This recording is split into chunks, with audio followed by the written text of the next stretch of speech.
tomorrow, but due to some scheduling, we're doing it on today. So, with that, Madam Secretary, would you call the roll? Member DeLong? Here.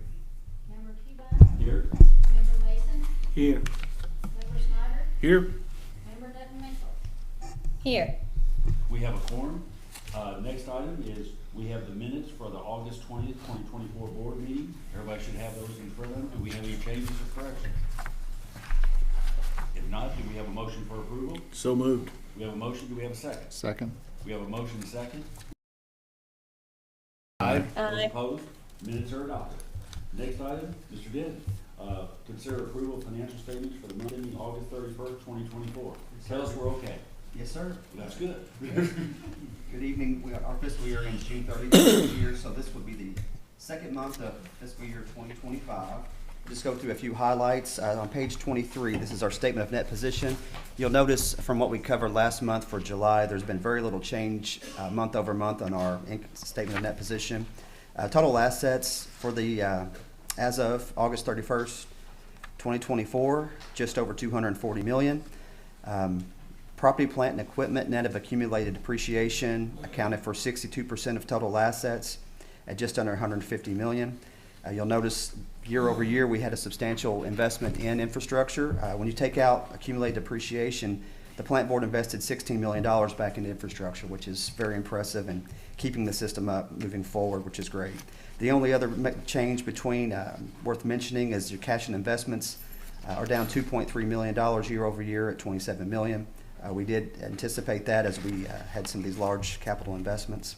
Looking at total liabilities, line 150 of approximately $103 million. You take your assets minus your liabilities, we have net position of just over $137 million for the period, bringing your liabilities and net position equaling your assets of $240 million. I'd like to briefly talk about the financial performance through the first 2 months of this fiscal year.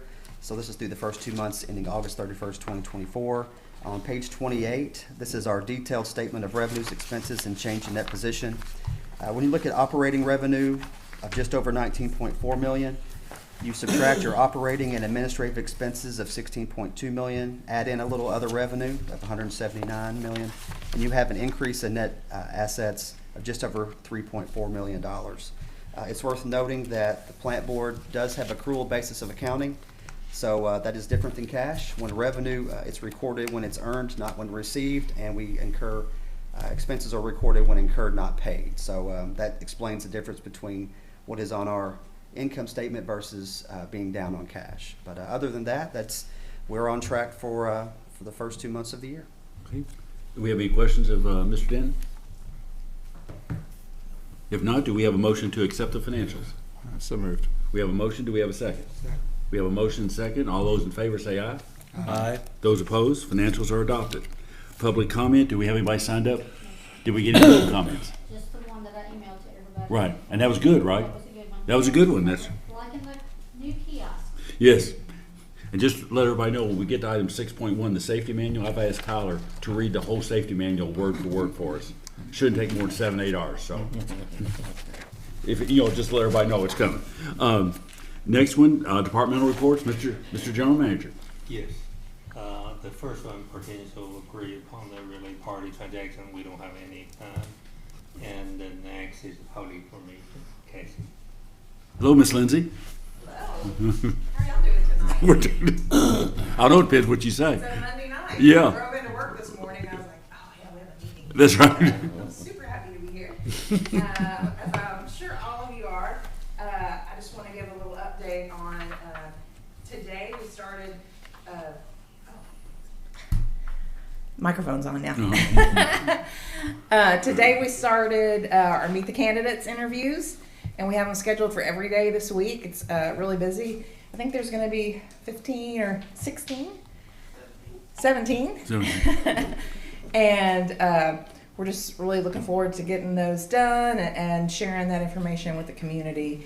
Because once Labor Day hits, after that, it's on for all the candidates. So we're happy to be part of that process. And who's doing the interviews or the MC or the? Steve Vest is okay, doing, yeah. Yeah, he was good. He did a good job last time. Yeah. So we're happy to have him and his help as well. We've been working. with customer service and getting out information about our new kiosks. We put together a new bill insert and a brochure that will be handed out in the drive-through. And Crystal's been working on a video that we're going to have that will be on our website, and we'll put it on social media as well. So not only to promote it, but just to give a step-by-step in how to use them. So we have that going. We have good news in that every year we try to do something for employee appreciation.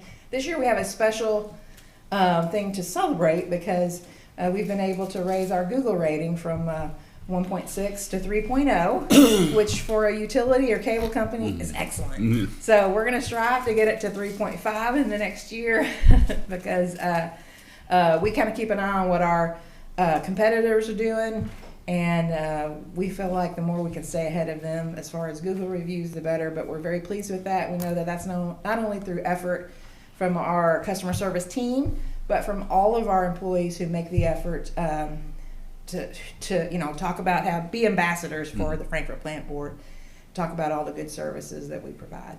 So we appreciate all the work that people have done. Have you set a date for the customer appreciation yet, or? Well, this is employee appreciation. Employee, okay. We're having a lunch on Friday for all employees. We're going to have community queue down in the back. This Friday? Parking lot. You're invited. It's from 11 to 2, and you can take your lunch and go, or you can come up here and have lunch here in the community room if you'd like. Okay. We are looking at Customer Appreciation Day for October.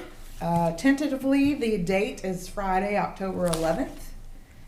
And there is a slight possibility that might change to the next week, but we're hanging on to the 11th for now. We'll see what happens, and we'll let you know for sure. Because that's always a fun day here at the plant board. We get everybody out in the parking lot and in here. Just a good time. We like when a lot of the retirees come back and see what's going on here at the plant board. So we're looking forward to that in October. Are there any questions? Sounds like a good agenda. Okay. Thank you. Next is our NOG.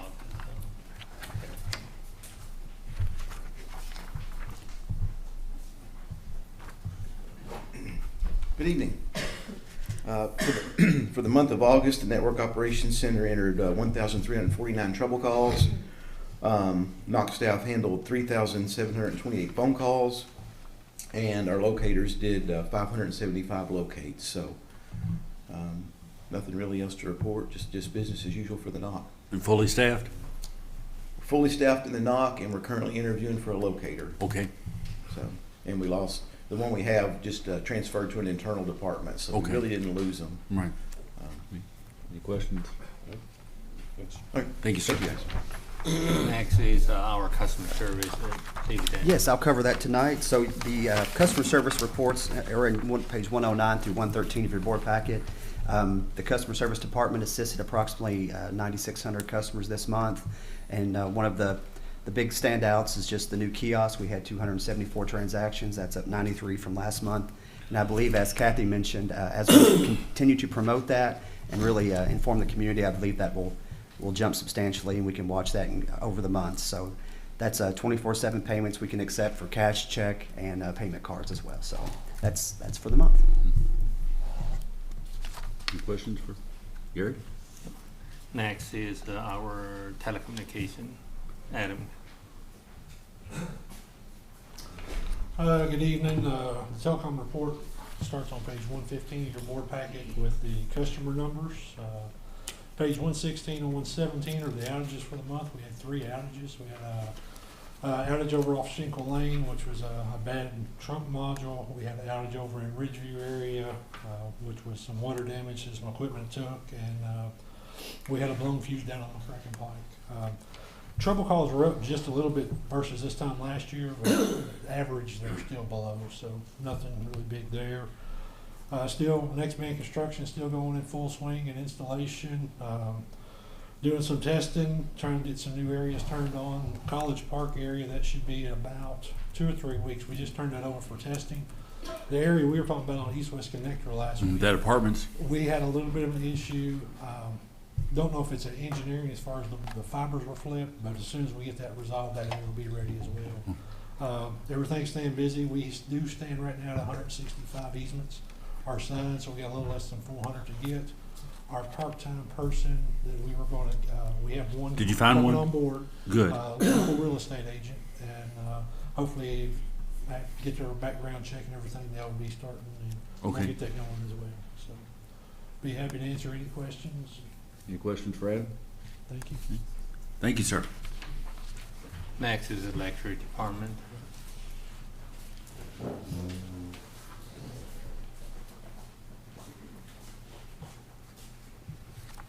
Hey, good evening, Mr. Chair, Board.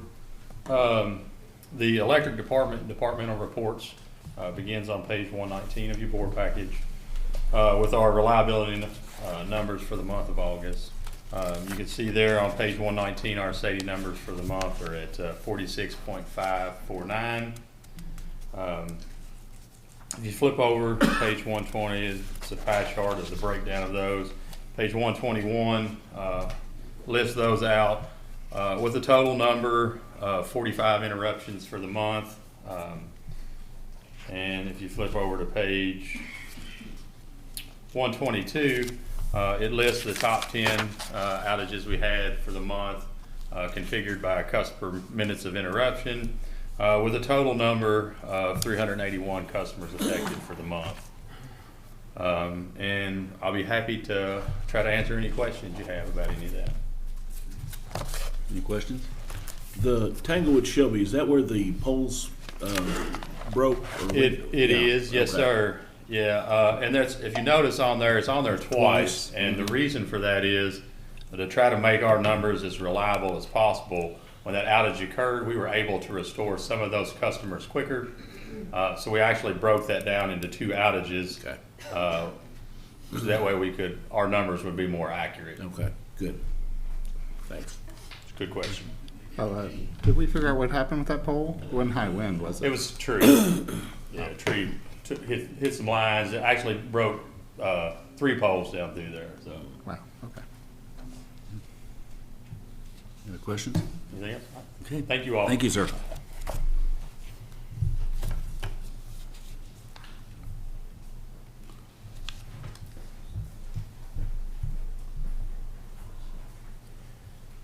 Good evening, everyone. The SEPA report begins on page 123 of your board package.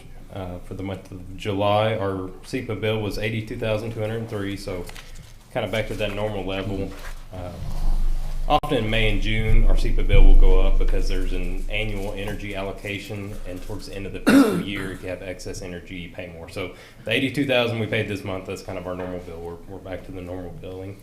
Our net payment for SEPA was $268,509 for a profit to the planning board of $186,306, which brings us through July of this year a net benefit of $737,097. So far so good with SEPA. We're kind of tracking right like we did last year, which was a pretty good year. Happy to answer any questions on that.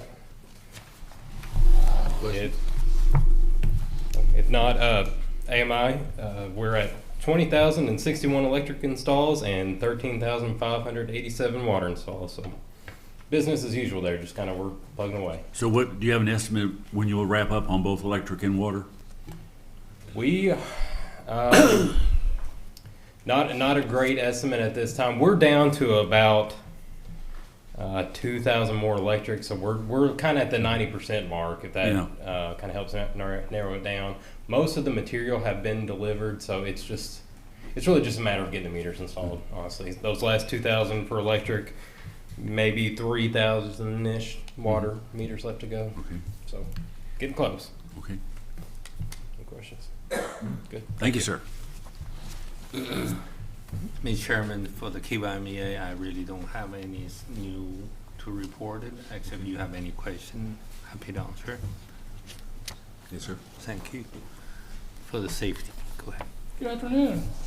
Safety report begins on pages 127 and 128. We had no vehicle accidents for the month of August. We did have one OSHA recordable. It was a minor laceration on the hand, but throughout the week it got worse to not being treated, so it ended up having an infection, then placed on restricted duty, causing it to be a OSHA recordable. Any questions? Any questions? Thank you, sir. Next is water distribution.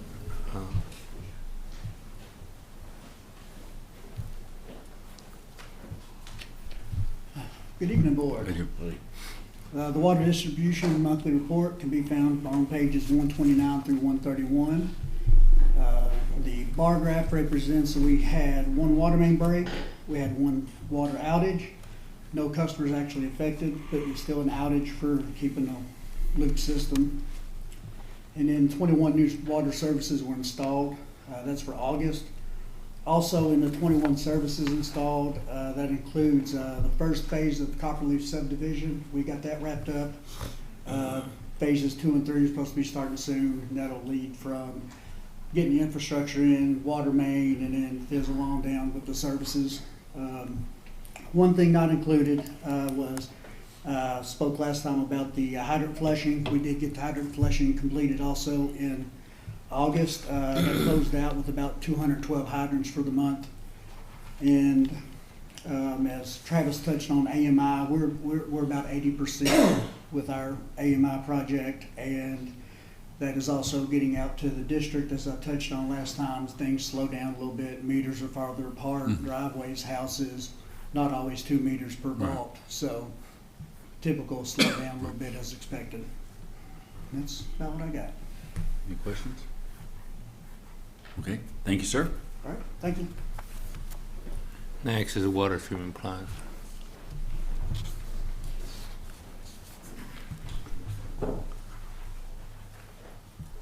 Good evening, everyone. For the month of August, the water treatment plant treated 300,109,000 gallons of water for a daily average of 9.68 million gallons.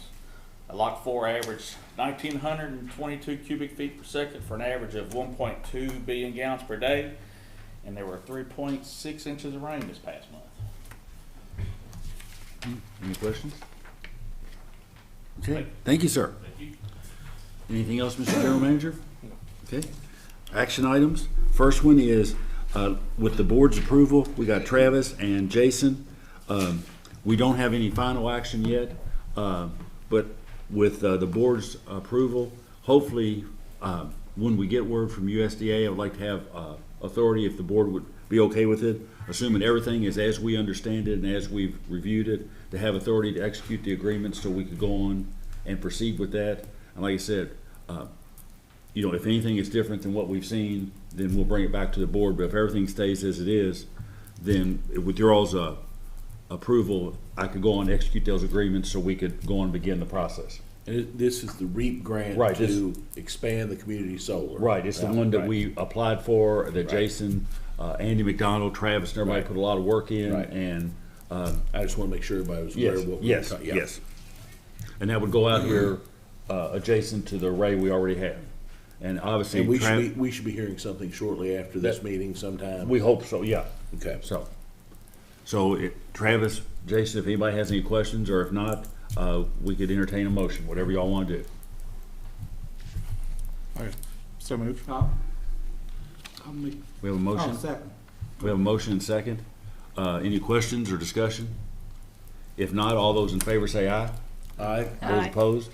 And hopefully we'll hear something soon. So, Travis, good presentation, buddy. Thank you, appreciate it. It's my favorite of all time. Yes, sir.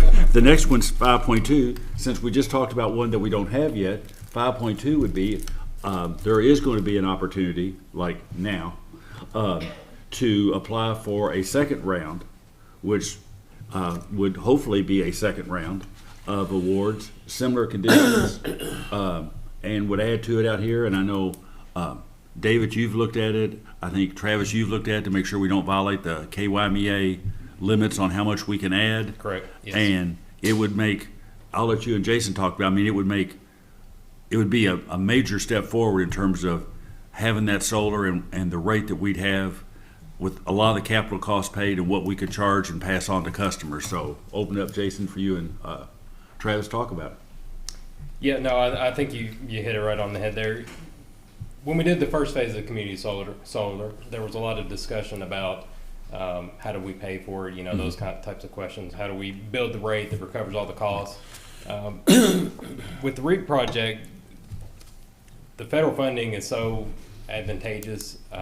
It makes sense from my perspective to proceed regardless of what we decide to do with it in, you know, the in use of the product. And what's the federal match? Yeah, so it's a 50-50. It would be a $2 million project again, same as the first round of funding that we've applied for. So the planning board would have to contribute $1 million. The USDA would also contribute $1 million. Plus, on top of that, we think, well, we're almost certain there will be some ITC benefits. So the tax credits that we would be able to apply for. We think, at a minimum, Jason, tell me if I'm wrong, probably 30% is kind of a home run, close to a home run, if you will. So all things considered, even though we may not be certain what we're going to do with that solar, it makes financial sense just as a hedge against wholesale power costs, right? If you just look at it as an energy asset and nothing else, forget about what we make in use of the product with. It still makes sense from that perspective. So I think we're kind of all of the same opinion. It's worth a shot. Really tight deadline. If the board authorizes us to proceed, we'll have to send the bid out Wednesday and have all our ducks in a row by the end of the month. Does that all make sense, Jason? Yeah, just to kind of walk. Sure. So the idea is it's almost an identical expansion of what we already got. We're in the new fiscal federal year, so we can apply for another round of the funding. You can get one grant per fiscal year per entity nationally. So we got awarded for, we're looking at, yeah, so now we have the opportunity to move forward. And so it would be basically identical. We have 2 weeks till the deadline, which for an 800-page application sounds like not very much time, but the good thing is Travis has agreed to work overtime nights and weekends. No, but joking aside, it's about 95% the same application. We got to change some dates. We got to shift it a few hundred feet south. Travis already laid out the property. I've talked to Anna McDonald. I've talked to Elizabeth at Shield, who did the environmental work. They're confident they can come in much lower on their costs because it's kind of rinse and repeat. Right. So I think it's a pretty good thing to do. Now, I just want to be straightforward. The last 2 years of this program has had, they've spent a lot of money. Like, they had $1 billion, they spent a lot of it. Really, this is sort of a Hail Mary, but the program has a 7-year mandate. So it's, in theory, it's going to keep on going. So we might as well throw it in. We have no clue what Congress is going to do to bring more money. The program has been extremely successful, and I think they could bring more money to it coming into next year. So there should right now be enough money to fund what we're looking for, but they could bring more money.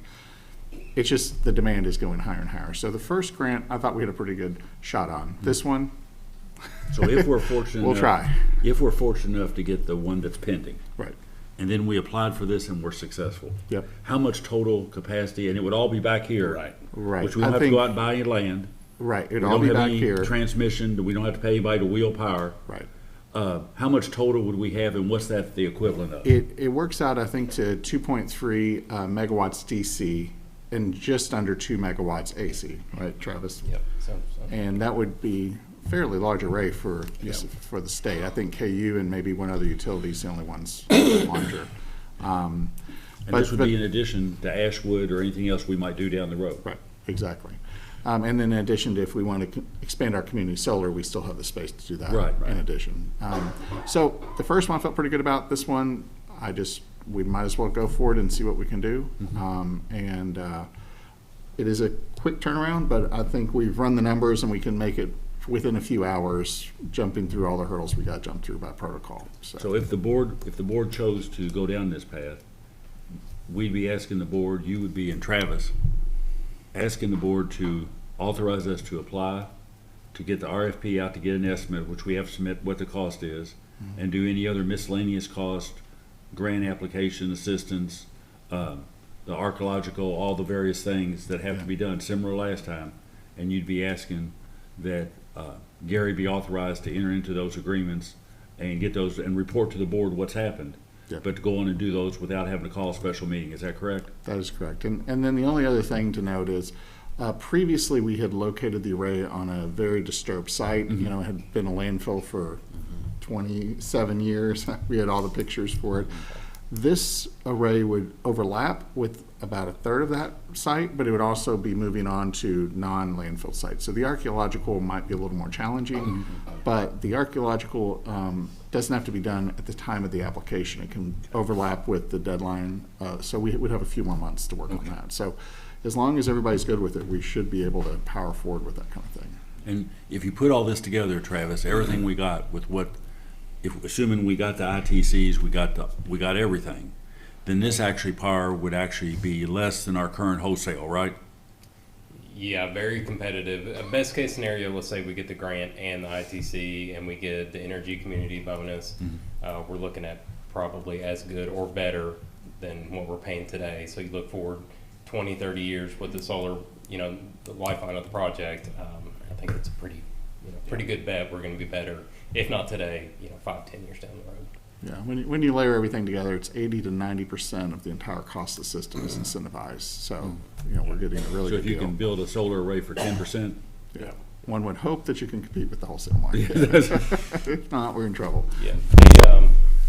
And this is probably more a question than an answer, but as far as the electric department budget, what we did for the first application, we budgeted the full $2 million.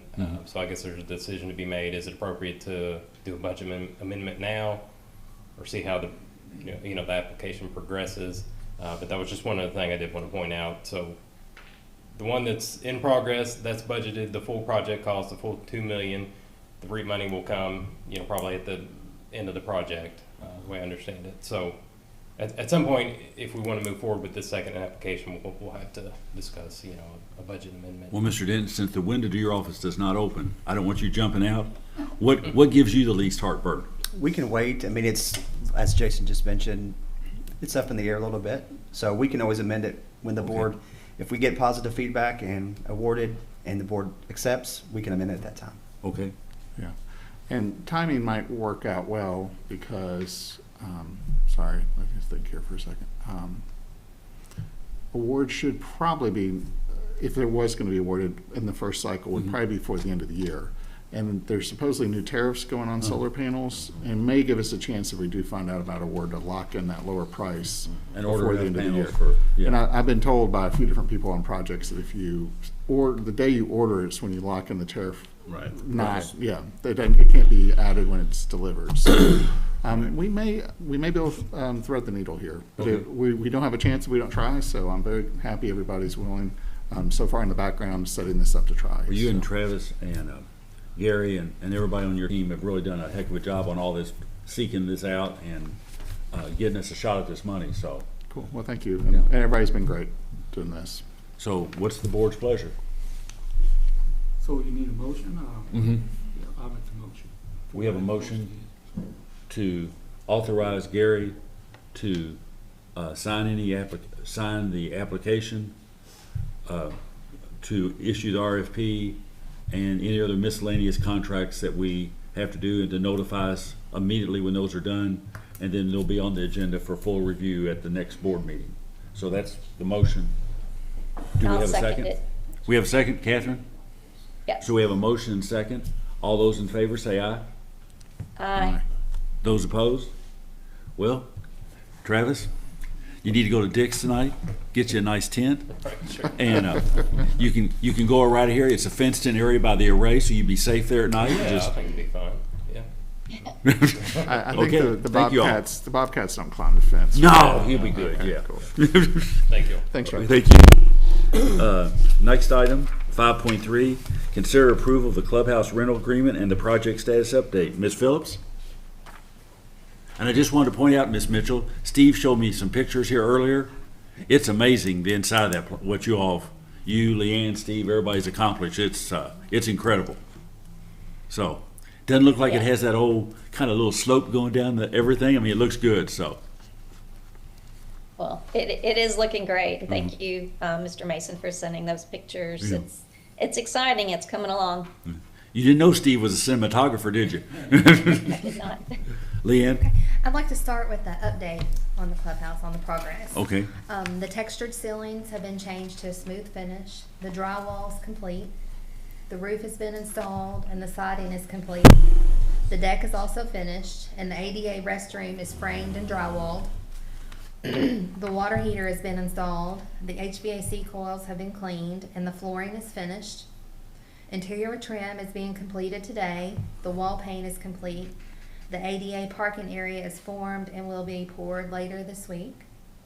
Gutters, electric, and plumbing are scheduled to be completed later this week also, and the contractor anticipates being 99% finished at the end of the week.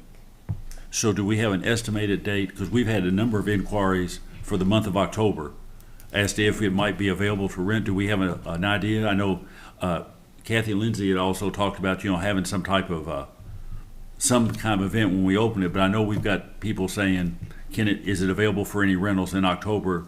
What's your understanding, or? I would say, I would guess late October, because there's still some things that we'll need to do outside of the contractor doing, like getting the tables, making sure the security is what it needs to be, so. And speaking of the tables, I guess Steve or you or Catherine, do we have the tables, is that budgeted within the estimate, or is that outside? We have enough in the budget to purchase new tables. We do need new tables. The ones we have are worn, have a lot of stains on them, and the chairs are kind of classroom style chairs, and they're about 4 different colors. So, so we can, does the contract need to be amended to authorize the table since we're within the budget, or do we have authority hands within the contract? So if we're not paying the contractor and we still have room, can we use that to purchase the new tables now, or do we need a specific amendment? I think you can purchase the tables with it. You've authorized the money, as far as the accounting part of it. And it's for the project, so. It's for the project, that's my rationale. I don't know that you need to specifically delineate tables, chairs, and if that's specific enough for an audit, financial purposes. I would like to ask, while I'm in the agreement, if I could ask for one addition to Leanne's edits that she sent around this morning. Okay, let's first do the status. Oh, okay. Before we go Gotcha, to the gotcha. agreement. Okay, I'm sorry, I thought you was. Well, I'm finished with my part of the status. Okay, anybody have any questions on the status of the project and the time frame? Okay, let's move then to the agreement. Hands? Just in paragraphs V and VI, if I could add the word defend into those paragraphs, indemnify, defend. Now, what is it now in V? Paragraph V and VI. Okay, Indemnify, defend. okay. I can just make those small edits there. Just that one word, please.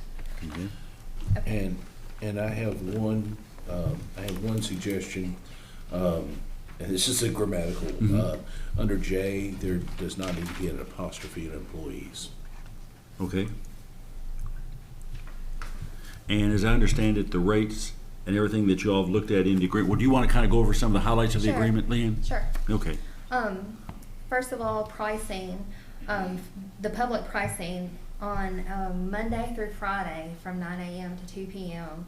will be $200. From 3 p.m. to 11 p.m. on Monday through Friday is $300. An all-day event or a weekend day is $500. The employee rate from 9 to 2 on Monday through Friday is $125. And from 3 p.m. to 11 p.m. it's $200 Monday through Friday. The weekend days or all day during the week is $400. And some other revisions that were made is the rental will include 22 2.5 by 8 foot tables and 105 chairs. The occupancy for the clubhouse is 105, and we will know at a later date the capacity for the deck. The contractor is going to get that number for me. The hours listed in section 1 include setup and breakdown times. No ticketed, pay at the door, or cover charge events permitted. No parking is permitted on the grass. No fireworks are permitted on the premises. No smoking is allowed inside the clubhouse. Renter is responsible for the removal of all food, trash, decorations, etc. to trash containers provided on the property. Renter is responsible for the setup and takedown of tables and chairs. The renter is responsible for depositing all trash in trash bags and depositing the bags in the provided trash receptacles. And normal cleaning time allotted is 3 hours. When more than 3 hours is required for cleanup, it will be charged to the renter. Frankfurt Plant Board will not be responsible for any personal belongings left on the property. The renter is responsible for paying the cost for any damage to the property. Should the renter fail to pay the damage cost, appropriate criminal or civil action will be taken. A checklist concerning the condition of the clubhouse before and after the rental will be reviewed with the renter at the time of renting and signed by the renter. And then we also added no alcoholic beverages may be sold on the premises. And another change is FPB employees can only rent it one time a year or per calendar year. At the employee rate. They can At the rent as much employee as they rate. want, but Okay. only at the lower, they can get the employee rate once The a year. public rate, right. And it has to be, they have to be involved or participating in the event, Them or correct? their spouse have to be Yes. present. Right. The security deposit has been changed to $500. And a non-refundable service fee will be charged to cover the service fee charged to the plant board if a credit card is used for payment. And also a non-refundable service fee will be charged to cover the service fee charged if a credit card is used for payment. And that is all of the changes that were made. And everybody has, if the facility is rented, everything's gotta be wrapped up, closed by 11 o'clock, correct?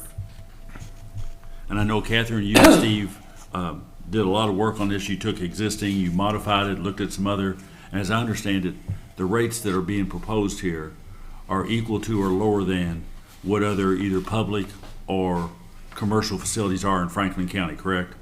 I can't verify that. Is that, Well, yes. Yes. I looked at comparable, mhm, and so, yes, we're equal or less. mhm. And, you know, we're not an events-based company, but, Right. this is one of our assets. Right. And we just want to make sure it's, accessible and available to the community but mindful of the residential area it's in. So I'm glad you pointed out, I mean, literally the doors are locked, and so everybody's gone by 11 p.m. and there's no music allowed outside. Of course, it's allowed inside, but Right. so it shouldn't feel any different than it did before. And we're just excited to be able to share this again. And I want to give a kudo out to Steve, because I know one of the things, Steve's been a proponent of this for years. And I know Steve also wanted to make sure that if we ever reopened this, the rates would be such that families could take advantage of it. And I think, Steve, you and Catherine have really, and Leanne have just really worked hard to get this to where it is, and some rates that hopefully families can enjoy it. Well, I'll give the credit to Catherine. Her true attorneyship came out. She was attention to detail and specifics, things I just kind of overlooked. She saw them. And the color, as I see it, really came out well, Catherine. That greenish or whatever that color was, it really looks good. Yeah. Thank you. So are you implying that Catherine has better taste than you? Well, that was already. You don't have to apply, you don't have to apply that. That's a given. Yeah, I think the Leanne, Catherine, Steve, everybody, I'm not a Frankfurt native. My wife's a Frankfurt native, and amongst those folks that are Frankfurt natives, this place holds a real special spot for them. A lot of people have been to a lot of events there, and I'm really excited we're going to be able to open it back up to the public and have them take advantage of it. It's a great space, and it'll be extra special once we open it back up. Unfortunately, John will be working most of the time in the first part of it. It's quite all right. It's quite all right. I don't go to those receptions anyway, so yeah. Do you think there's any chance we would have a plant board meeting down there or not? Well, I think we ought to certainly consider it. I mean, I think, and maybe Miss Lindsay can put all that together and coordinate what it might look like, and and Gary could write the check for the rental. So well, yeah, and he's an employee, he gets a discount. So first is, does anybody have any changes, modifications they want to do to the draft FPB clubhouse rental agreement? In addition to one's already been Right. suggested. Yeah. So on that, first, do we have a motion to adopt the proposed clubhouse rental agreement with the changes that were previously discussed? So moved. We have a motion? Second. We have a motion second. All those in favor say aye. Aye. Those opposed? Second is what's the board's discretion? If it stays on schedule, Leanne, with what all has to be done, do we want to begin the process of taking reservations in October and let staff proceed with that before the next board meeting? Or do we want to wait till the next board meeting? I was just thinking that with everybody planning Christmas parties and Thanksgiving, it would probably be good that the sooner people know they can reserve it. I would leave it up to the staff just to set a time as to when they're gonna start accepting reservations, and go ahead and let them start accepting those reservations. Ms. Lindsay, are you in the vicinity? Where's she at? Is she coming?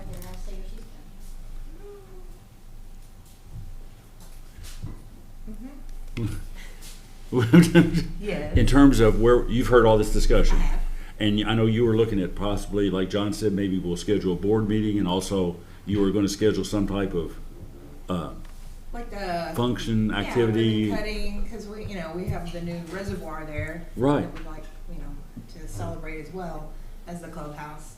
That's something I can get with Leanne about to kind of see where we were looking on. And start putting together a draft, a plan, and what it might look like, and Yeah. you always do well at these things, so. I'll see kind of, I don't want to plan something ahead of the time that we know that something's going to be done. Right. You never know what's going to happen.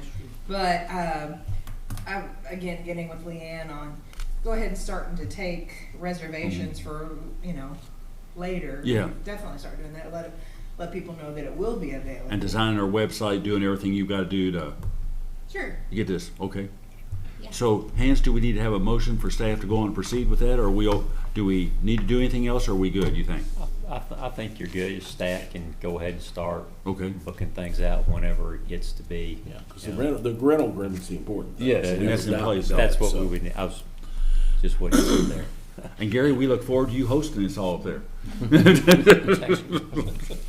Okay, Leanne, really, thank you for everything you did on this. Thanks. You did a great job, and Catherine and Steve, thanks.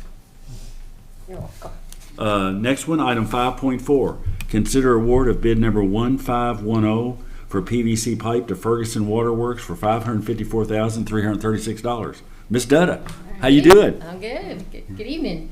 So this is part of our overall project to become the water supplier for the city of Midway. When we originally did the agreement, we were going to do an 8-inch ductile iron pipe to their system, to their sewer plant. Since that time, they've asked us to revisit the pipe type and pipe diameter, so now we've upped it to a 10-inch, and they've requested it to be PVC pipe, hence the request to award the bid. So we sent out bids, received 5, and the low bidder did not actually have any reference. They were a Canadian-based company, and they only had one reference in the entire United States. So their operator was a little concerned about that, asked me to follow up with the second low bidder, which is Ferguson Waterworks. They're a regular supplier to us now, and they had multiple references here in central Kentucky. So because of that, they have requested us to award the bid to the second low bidder. So that is, their cost per foot was $26.78. And in addition to the original agreement, they've also asked us to extend the project to about 4,000 feet as well. So now we're about 20,000 feet. That's where the total cost of about $554,000 came in. City of Midway is going to reimburse all their costs through surcharge. We are going to be reworking the agreement since we've extended it, changed the pipe material. So we've got this bid now, so we've got hard numbers for the pipe. I have a pump station as well that's going to be a part of this project. That bid opening is on September 26th. So once we get those numbers plus these numbers, we're going to have a lot better cost of what to use when we rework the agreement. And they may look at extending. Right now it's going to be over a 20-year surcharge. They may look at extending to a 30 or 40 with the increased cost. It's probably going to come with extending the pipe. So I'll be bringing that back to the board as soon as we can get something worked out. Like I said, we'll have hard prices at the end of the month for the pump station, and however long it takes to work with Midway to actually redo the agreement, I'll bring it back to the board immediately after that. So in short, we're essentially ordering exactly the materials Midway wants, and they're going to end up paying for it on the back end. Absolutely. So, Yep. yeah. Just recommend awarding the bid to Ferguson Waterworks. Okay. Mr. Chairman, if there are no other questions, I make a motion to approve the bid invitation as discussed by Sherman. Okay, we have a motion. Do we have a second? Second. Okay, we have a motion second. Any further discussion? If not, all those in favor say aye. Aye. Those opposed? Contract's awarded. Now, item 5.5. All right. Consider approving the fourth addendum to the water supply agreement with Georgetown Municipal Water and Sewer. Ms. Dutta. Okay, this is a follow-up to last month's meeting. And since that time, this board and Georgetown's board has had time to fully review the fourth addendum. Both parties in agreement with the wording, and we're ready to approve that agreement. So once our board signs it, we'll send it to Georgetown for them to sign as well, and we should be able to proceed. And in short, it's a longer term agreement. We're giving them a rate break. They're giving us a longer term, and they're buying more water. Exactly. So, And I want to thank you, Mr. Chairman. You have taken more phone calls and gone to more lunches and talked to more people in Georgetown than anybody should ever have to.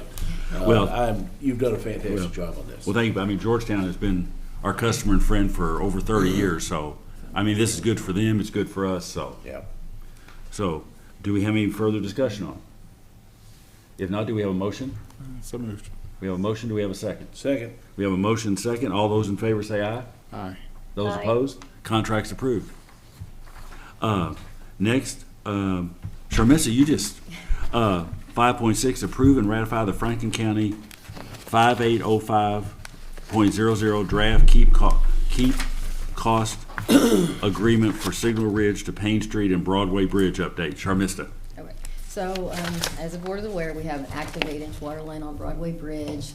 They sent out the bids again. They're no longer gonna save any portions of the bridge, but they do wanna start demolition October 1st. So we are rushing to go ahead and install a second feed from Signal Ridge to Payne, and they have agreed to pay for all materials. There was a question about doing a temporary pipe just laid on the ground versus us just going ahead and installing it in the ground for our future benefit. Ended up, the prices almost came out to be the same if we were to lay it on the ground. Almost equal to the actual material cost. So this agreement, I know I got it sent out to you guys late Right. today. They call it a keep cost agreement, and that's basically their agreement to cover the material cost. So we are, we've already signed it, and this is, you approved a few months ago. You Right. approved spending up to $150,000, so we've agreed it, and I guess this is an opportunity for the board to ratify the agreement. And if you would remind Sharmista, if anybody's listening, of course, we could do it temporary, hook the line up to the new bridge. But if we do bury it and put it underground, would you talk a little bit about some of the advantages of it? I mean, because we're spending more than we're going to be reimbursed for, but there are significant advantages to us doing this. Absolutely. So, in any water system, you don't want to have dead ends. But in this case, we do. So Signal Ridge has a dead end on the end of that road. We have an 8-inch line, and that's fed from our west side pressure zone, which is, we always refer to each zone as the top level of our tank. So on the west side, it's the 935 elevation. On the Payne Street side in Buttermere Hill, that's our 811 zone. That's from the reservoir. Actually, it's 816 now that we've got the new reservoir. So those pressures are typically pretty high in that area. We have low elevation. So we typically don't mix our zones. But in this case, because we have the two dead ends, and then Payne Street, or the Buttermere Hill area, whenever they have a line break, they're basically the whole neighborhood's out of water.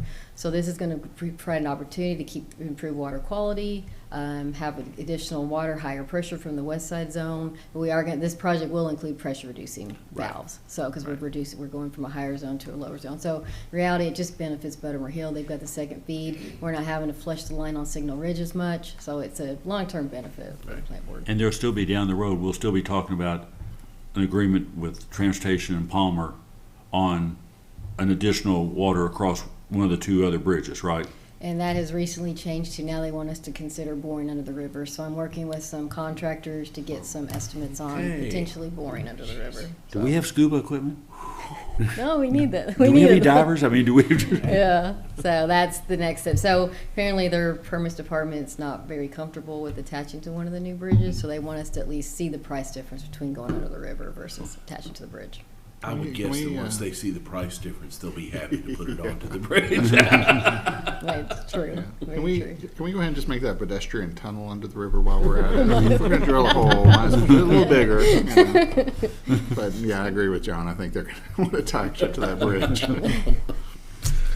So I guess like I said, we got the contract this afternoon.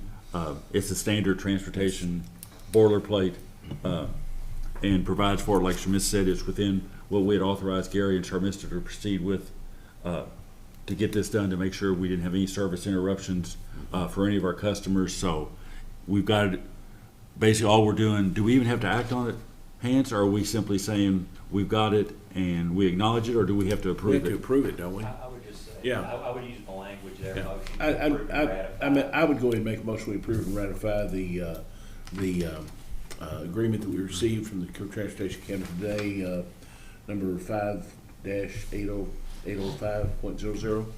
Okay. We have a motion. Do we have a second? Second. We have a motion and second. All those in favor say aye. Aye. Those opposed? Thank you all. And Sharmista, you and Gary did you all really been on this, so thank you all. Thank you. John, while we have Sharmista, would I be able to get, could we just get a quick update on the Broadway Bridge demolition? There's a lot of rumors, and the first bid, they didn't accept it. What, can you give us an update on where all that stands? Yeah, absolutely. So, I'm sorry, some of this may be repetitive, but so the first bid, I attended that pre-bid meeting, and a lot of the questions from the contractors were saving the existing truss, because I think everybody knew they wanted to reuse that for potential pedestrian bridge that at this time they don't know if they're going to actually construct. So part of the problem was they actually were going to have to make repairs to the truss because it's in such bad shape before they could even pull it up. And then in addition, there were quite a few liquidated damages associated with the project too. So I think the contractors that submitted the bid realized there's a lot of risk with this project, and then a lot of tight deadlines. So obviously the price I think came in over $16 million. So obviously they stepped back, realized let's not try to save the truss. And a part of the original project was contractor had to find somewhere to store the trusses as well. So there was just a lot involved with that first one. So I think realized that it needs to be just completely demolished at this time. So now they're basically wanting to start demo on October 1st. The holdup is us right now. So as far as trying to get the water line on the bridge. So I've had issues. I found out Tuesday when they sent this agreement to me that there's the BABA requirement, the Buy American requirement. So we've been calling all our suppliers, trying to get materials that meet the requirement. But then they also followed up today and said that as long as the material is $2,500 or less, we're okay. So our pipe, luckily our pipe is all meets the requirement, but our valves, our fittings, they don't. But according to the Transportation Cabinet, that's going to be okay. I'll just submit a list of all the items that don't meet. The only issue I'm having right now is the pressure reducing valves. They are over the $2,500. I received one quote today. The quotes aren't they're higher, but which is expected, but the lead time was 16 to 18 weeks. So I just found that out right before the board meeting, so I'm gonna get back to transportation. I can get a valve for a lot less in 3 weeks versus meeting the BABA requirement. 16, 18 weeks isn't gonna work. So that's what I'll be working through tomorrow with transportation. And as I remember, I watched the city commission meeting the other night, and I guess what the original bid was 16 million, and I think the one that came in on the rebid was what, 10? 10-ish, yeah. And then it's just to understand, it's all the structure of the bridge, and then the pylons as well, all the way down to below the water line. That's the way it was explained to me. Yes. And I think what the first phase is, I don't want to call them approach ramps, but there's like, whatever they call those spans. Right. Those come first, which obviously affects our pipe, and then the later time frame is the actual part that's over the river, correct? Right. Well, so they want to open the river. That's the main key. You're right. So I think there's a span 4, which is where I guess the most concern is. And so I think they're going to try to remove that part first so they can reopen the river. Bridge. And then they'll start taking the rest of it off. Yeah. Thank you.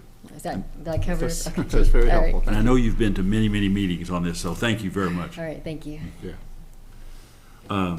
Next is item 5.7. Consider amendments to the compensation plan, section X, compensation plan, subsection Q, account executives exclusion. Michelle.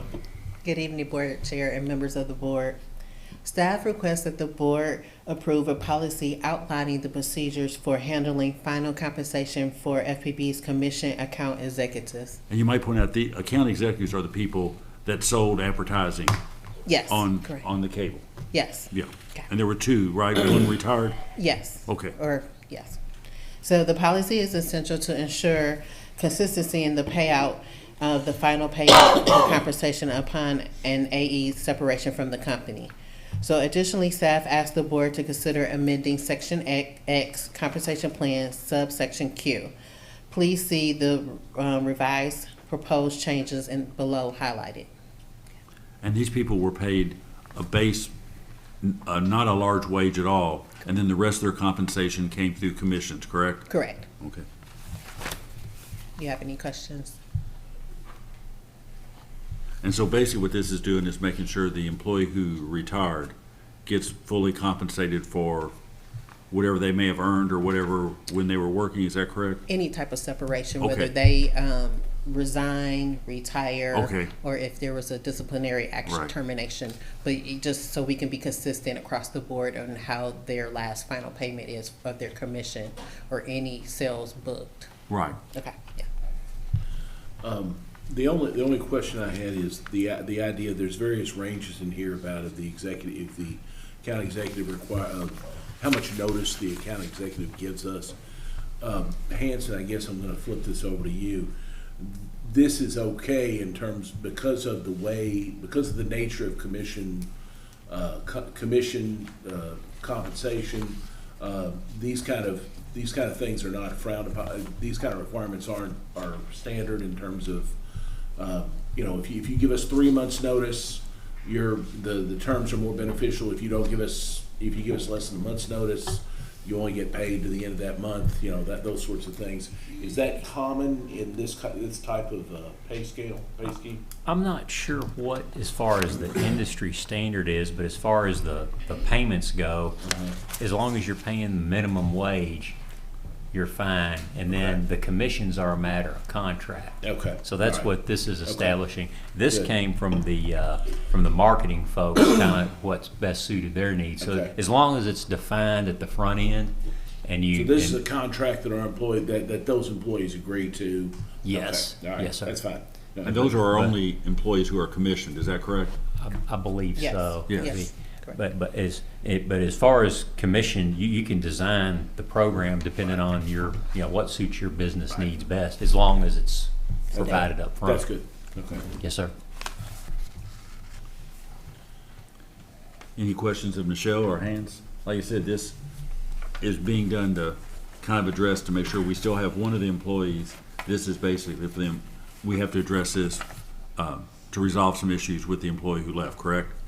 Well, And for the future, yeah. Right, just mainly for the future. We just want to make sure that we're consistent. That employee has been handled, but that brought to light that we do need to have a consistent policy just in case I'm no longer here Right. or finance isn't here. We just want to make sure it's consistent and laid out in our policy. Okay. And then the person we've got on now will sign this. They'll need to agree to this in order to continue under the employment, correct? It'll be sent out to all employees because Okay. it's in our guidelines. Okay. Okay. Yep. Okay. Any questions for Michelle? Okay, if not, do we have a motion? So moved. We have a motion, do we have a second? Second. Second. Jason, we have a motion Yeah. and second. All those in favor say aye. Aye. Those opposed? Approved. Next one is item 5.8.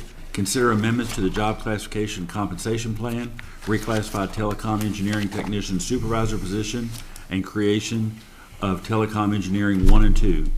Ms. Brown? Yes. Staff requests the board's approval to reclassify the telecom engineering technician supervisor position to a telecom engineering manager and to create an engineering 1 and engineering 2 position. In 2019, management eliminated the engineer manager position and introduced a chief telecom engineer position, which was never filled. This led to a substantial increase in the telecom engineer tech supervisor responsibilities. The current job description for the telecom engineer tech supervisor no longer reflects the expanded duties resulting from the chief telecom engineer absence. Staff has updated the job description and recommend renaming the position to telecom engineering manager. Additionally, staff proposes creating telecom engineering 1 and telecom engineering 2 positions to support the telecoms department daily operation, particularly due to the rising demand for professional engineer certifications related to the broadband grant applications, federal highway crossings, and pole loading analysis for entities outside FPB's electrical territory. The 24-25 budget allocates funds to implement these changes. Based on an evaluation of the job duties, the recommended classification for the telecom engineering manager is a grade 117 with a minimum starting salary of $84,048.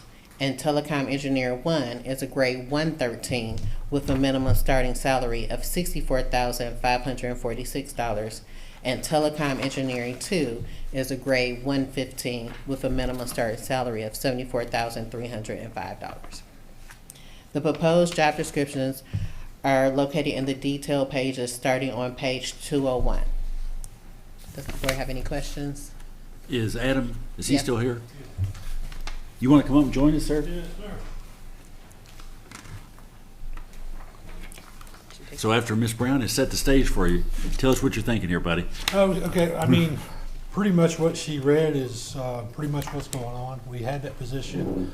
We never could get any applications to fill it, so basically those responsibilities have been held by the engineering supervisor. Mhm. A couple other people, but primarily that's been his responsibility to do all that stuff. So we talked about it, and actually during the budget this year, I reminded the board, this was actually last year, and then it kind of got caught up in all the Paycom stuff. Mhm. So we're we're over a year behind on this. The other part of it was, as we're dealing with some of the grants and a lot of the pole loading and things of that nature, they're wanting a professional engineer or engineering on staff. And we actually had a engineering tech that went to school and got his engineering degree. And so we thought, well, we kind of got a homegrown engineer in cable, so then we decided to introduce the Engineer 1, Engineering 2. It will not increase the number of positions in that department. It would be like that person would promote to that position. And you think this helps you with recruitment, retention down the road in the market? Yeah, I think so. We will see. I mean, we've never been able to draw an engineer from outside. We tried in 2011 and 2019. I don't think we were able to draw any applications. But if we have somebody inside, this person's, I think, been here 7 or 8 years. So they got a long career ahead of them. So hopefully It could keep us from losing them. Exactly. Any questions from Adam or Nichelle? If not, do we have a motion? So moved. We have a motion. Do we have a second? Second. We have a motion second. Any further discussion? If not, all those in favor say aye. Aye. Those opposed? Approved. Thank you so much. Nichelle, Adam, thank you. You're still here, Ms. Brown. Yes, one more. Item 5.9, consider amendments to the job classification and compensation plan, eliminate inventory control coordinator title, and add a warehouse material specialist position. Yes, So sir. this is not a new position. It's not adding any new employees, correct? It will add, it's not adding a new position, it will add an additional body, yes. Right. Yes, okay. So staff recommends that the board consider eliminating the inventory control coordinator position and replacing it with an additional warehouse material specialist position. The duties currently performed by the inventory control coordinator can be effectively reassigned to the warehouse material specialist job title. The addition of another warehouse material specialist is crucial for managing essential tasks such as shipping and receiving, order fulfillment for employees and contractors, and charge outs. This would provide much needed support to the understaffed warehouse area. Furthermore, eliminating the inventory control position will result in payroll savings. The inventory control coordinator is classified as a grade 106 with a minimum starting salary of $43,970, while the warehouse material specialist is classified as a grade 102 with a minimum starting salary of $33,618. The 24-25 budget includes funds to support these changes, and the revised warehouse specialist job description, specialist 3 job description is located in the detailed pages on page 217. Do you have any questions? Any questions for Nichelle? So there's no person in the inventory control position right now? No.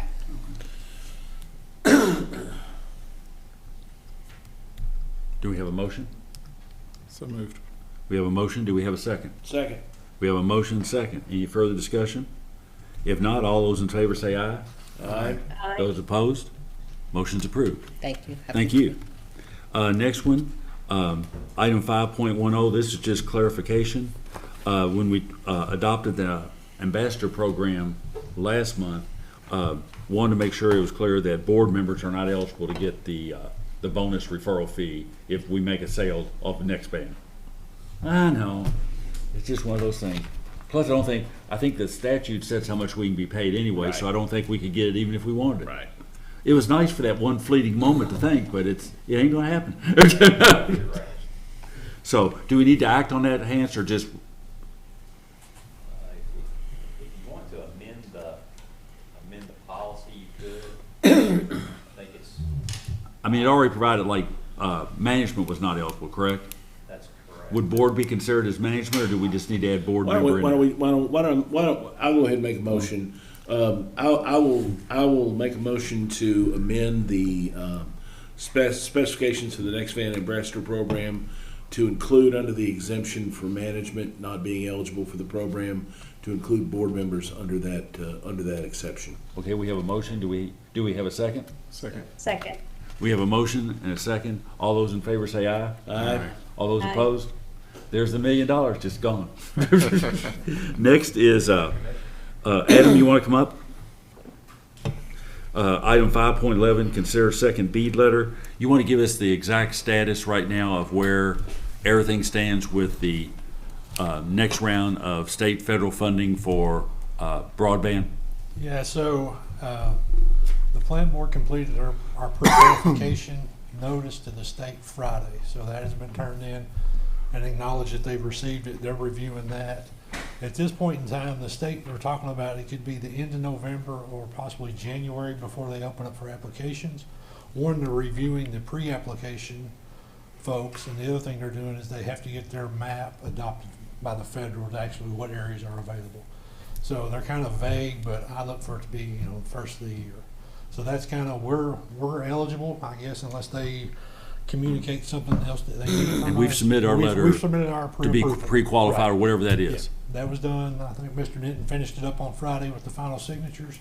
So if there's no questions, then we will be eligible to submit an application for the next round, which will probably be, I'm gonna say, December, January timeframe. So where we're at this point, we had previously submitted a letter to the county, Right. basically outlining what we understood to be the process and asking them if they were interested in proceeding with us, and basically advising them that it would require a match, Yeah. and that basically we weren't in a position to put that match in there, and asking them to let us know how they wanted to proceed. And as of this point, I think, Gary, we've not had any formal communication how they want to proceed, correct? No, we didn't have anything in writing.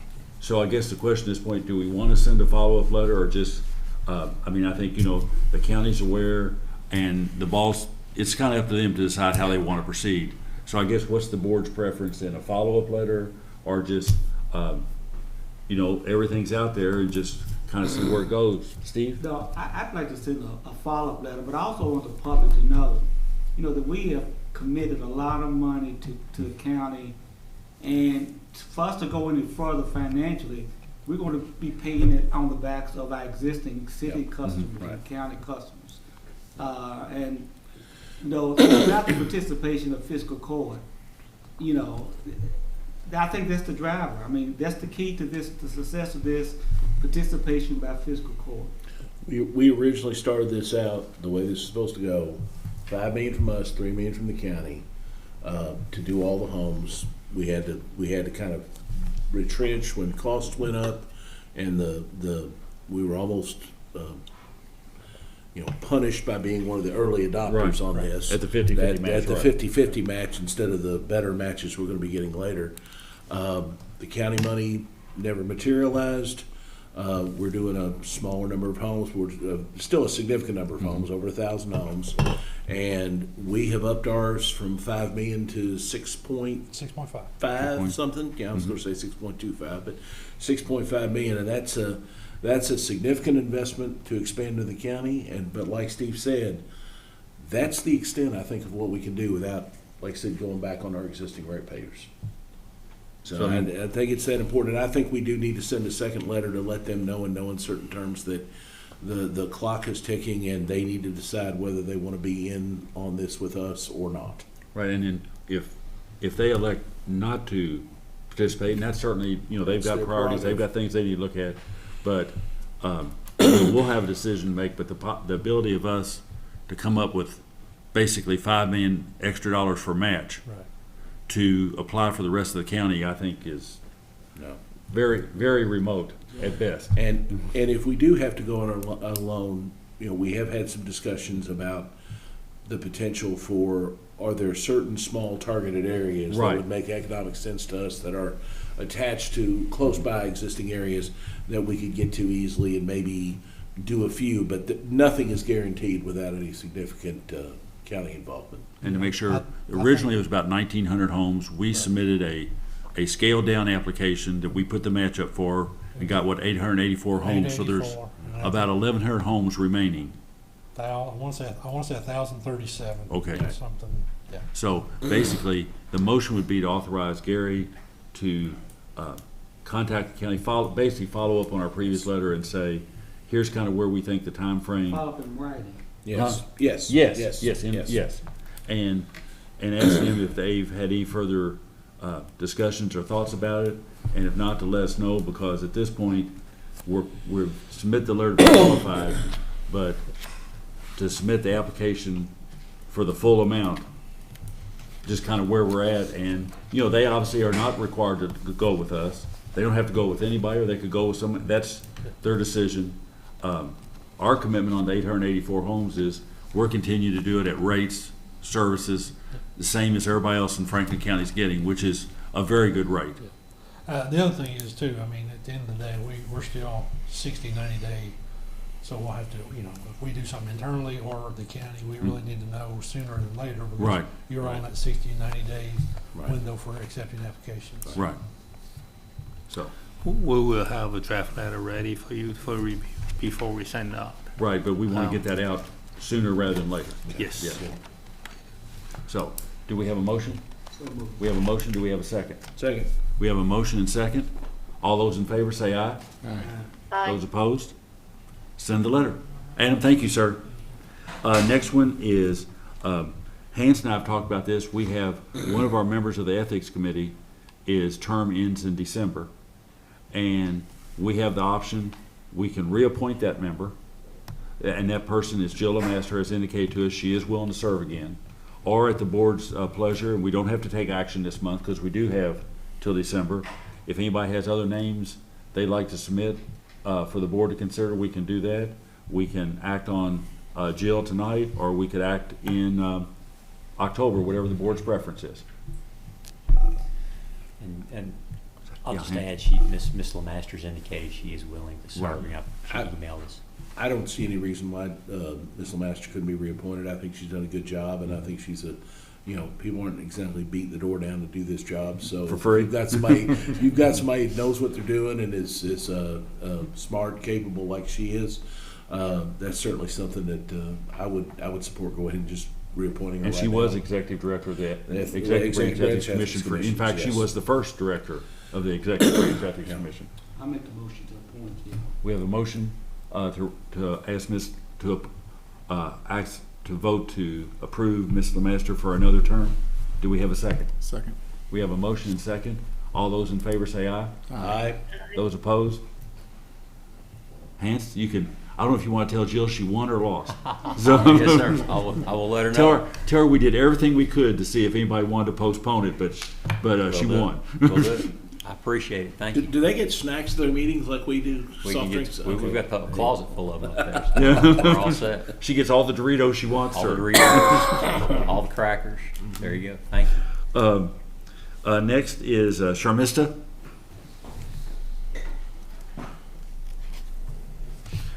Do you want to tell us what you know about the singing bridge?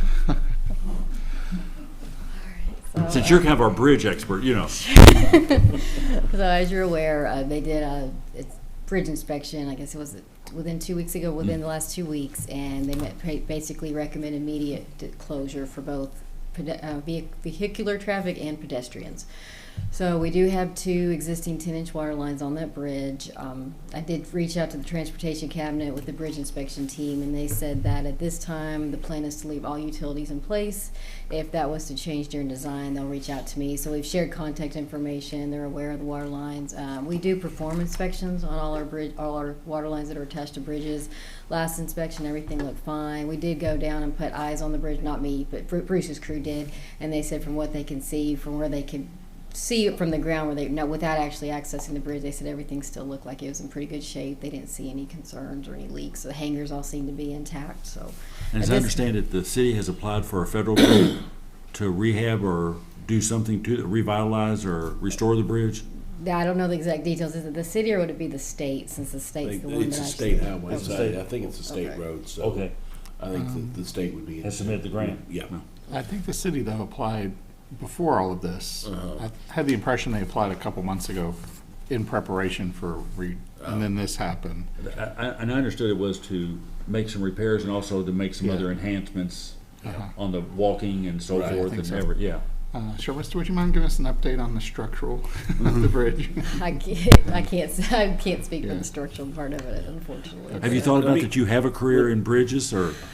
I didn't thought that was going to happen, but apparently, yeah. I know it's like every bridge has a water line on it right now. So, but yeah. So far, though, they're going to leave them in place. I'm going to ask an uncomfortable question. Is those water lines? Where is the redundancy if anything happens to those lines? How will that be backfilled, and what are our options in case something goes wrong? Okay, so I guess originally Capitol Avenue Bridge, I think when we took down the older lines, we just put back one larger diameter line. Okay. So we have a 12-inch water line on that. So I guess that would be the one question would be, okay, you're going to take the bridge down. Can we reattach just a one larger line? Instead of having the 2 parallel lines, we'll put one larger line. So that's one option. Second is, do we look at another river crossing? There's not going to be really a lot of room right there for a big pour pit, so we would investigate shifting one way or other. But we do have that 12-inch line on Capitol Avenue Bridge. We have 2 14s that cross the river as well. And then we're going to have this water line eventually, another river crossing with the Broadway Bridge project. So I haven't had a chance to fully run the hydraulics if we take those water lines out of service. And then we have the new water line that goes for Broadway Bridge, if it's on the bridge or below the river. Right. So we do have redundancy, so we'll be able to supply the area, what they can maintain all the pressures we need. But there's, yes, first step would be, can we just go ahead and reattach to the new bridge if we have to, if we're going to take it down. So. And do we also have electric or telecom lines hanging on that? Do you know, Travis or Adam? No, we've helped support them with some of the lighting stuff they've done on the bridge, but that's about it. As far as electric, maybe some secondary services, but not. We don't have none of our infrastructure's on there. It looks like there is a gas line, that may be a fiber line as well, but I think we're the only FPB utility that's attached to the bridge. Okay. And so, Sherman, are you hearing they're trying to upgrade the bridge, repair the bridge, or replace the bridge, or everything's on the table? According to the last email, they're trying to rehab the bridge and leave all utilities in place. So, but I think she said that could change during design, and if that's the case, then we'll just keep in touch, and I'll keep the board updated as I hear back from them. Do we have a time frame on all that? They didn't give me a time frame. Okay. I reached out to the city in parallel because I just wanted to poke around a little bit, and it really seemed to just blindside them. Well, yeah, I mean, Chuck's inspection was amazing like down on a there, Wednesday. and On Friday it was shut down. Yeah, I saw them all there hanging off the bridge doing their thing, and then the next day, Yeah. And I was asking if they could open one side of the pedestrian because you can't go from 14 tons of automobiles to zero weight. But it turns out they can't. There's something significantly structural. They don't want to risk it.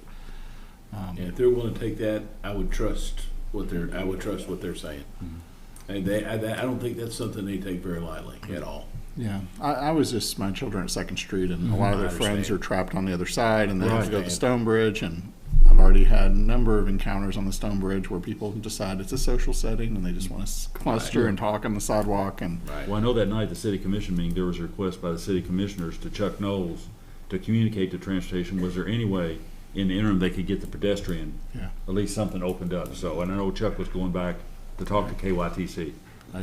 Well, at least a week ago, it was totally not an option. But once again, Shermista, thank you for Sorry, all the updates on bridges. I can't speak for the structural part of the bridge, but thanks. Could you work on the Sherman Minton in Louisville? Next item, 5.14, consider approving revisions to the FPB wellness policy. Hans? Yes, sir. Thank you. I'm appearing for Kathy Jennings tonight, who's done a lot of work on the wellness policy over the years. They're moving from they're basically installing a new app, going from a MoveSpring app to the Wellable app, and that clarification is in there. And then it adds a clarification that you can accrue a maximum of 8 hours of fitness time per year for a variety of activities, with a maximum of 16 hours carried over. So just ask the board to approve the revisions to the fitness policy. And this is a revision we already have this plan. Yes, this sir. is revising our existing plan, correct? Yes, sir, correct. And actually at a lower cost, is that correct? Correct. So it saves us money? Correct. Okay. And hopefully people are healthy, and that'll save money as well. Yes. That That's makes it. Mr. Denton happy. That makes Michelle happy too. Yeah. Health claims, so, thank you. Do we have any questions of Hans? So moved. Okay, if not, do we have a motion? Motion. We have a motion. Do we have a second? Second. We have a motion second. All those in favor say aye. Aye. Those opposed? Adopted. Next is the one I talked about earlier. It's an informational item, and it's discuss FPB safety manual updates. Tyler? Is this where I make a motion to dispense with the reading of? Yes. Of the record? A 30-second summary, right? Yes. I can Yes. keep it short, I promise. So, the past 2 years, 2023 and this year so far, we've been working, me and JC in the past, we're working to get this thing going and making it like one breathing document and living document that we go by more. And because back in the day, it was just each policy's different and we're just going to separate. No, it's all joined together now, more uniformed. That was one big part of it, was uniforming it all the same. So I'll just summarize each section that has key parts in it, okay? I'm not going to read line for line. Okay. So in tab 1, which is the general safety rules and the introduction, so at the moment we have what is called a chargeable. And a chargeable accident or incident is one in which the employee did not take every reasonable action to prevent the accident or incident. And that comes out of our vehicle usage policy.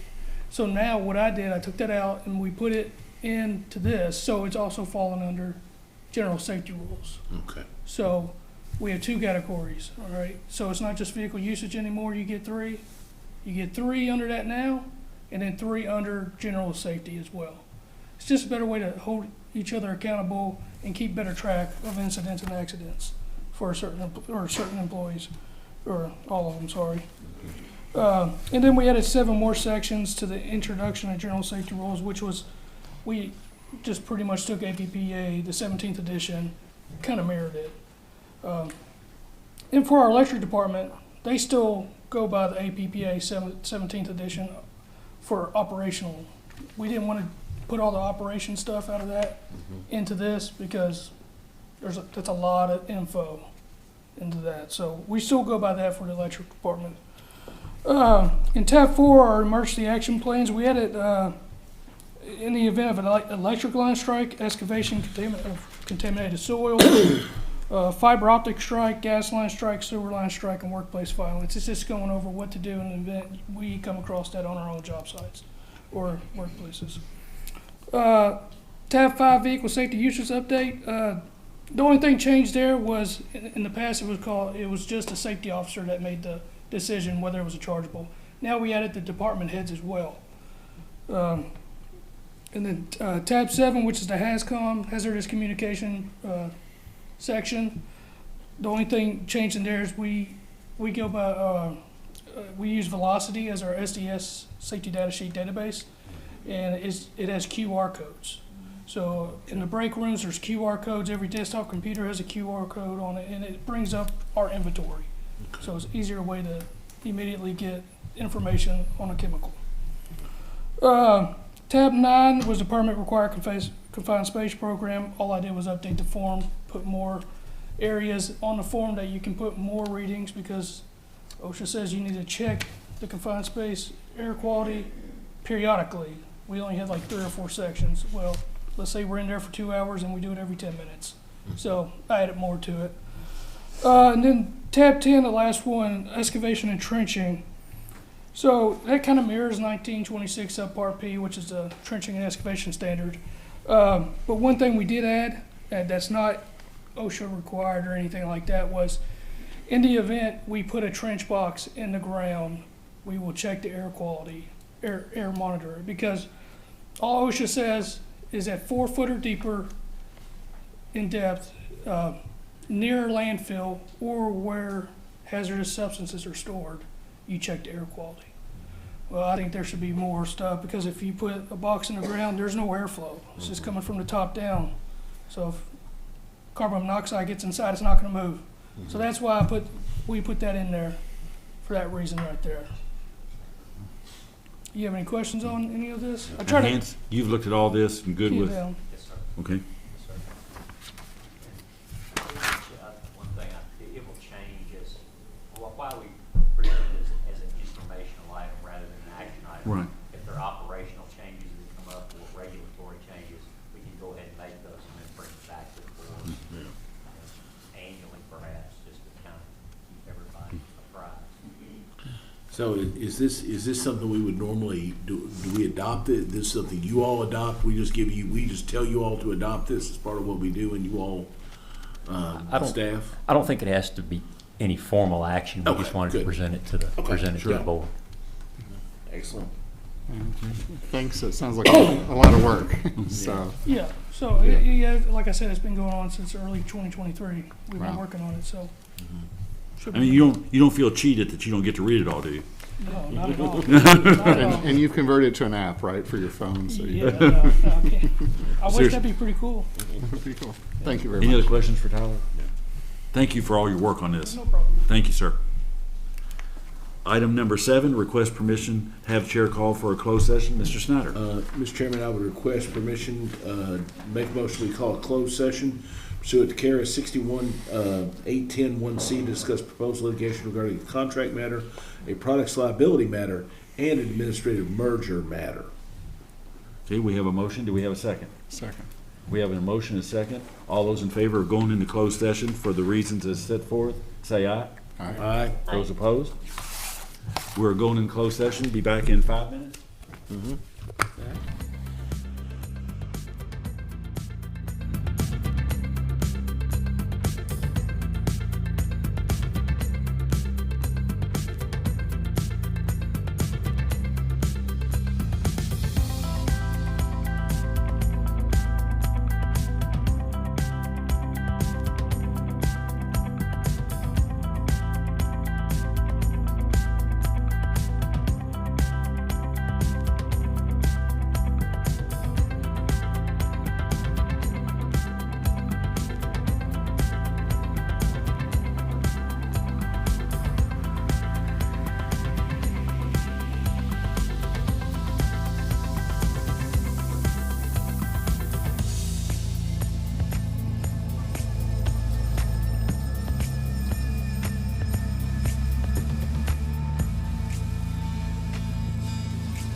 closed session? So moved.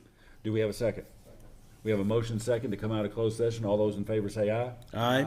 Aye. Those opposed, we're out of closed session. Mr. Snyder? Mr. Chairman, from the closed session, I would like to make a motion to approve, authorize, ratify, and otherwise allow staff to execute and submit any documents required to participate in the AFFF Products Liability Litigation, number MDL 2873 settlement agreements. We have a motion. Do we have a second? We have a Second. motion. We have a second. All those in favor say aye. Aye. Those opposed? Any other business, Mr. Snyder? No further action was taken during the closed session, Mr. Chairman. Do we have a motion to adjourn? So moved. Do we have a second? Second. We have a motion and a second. All those in favor of adjournment say aye. Aye. Those opposed? We're adjourned. Thank you all.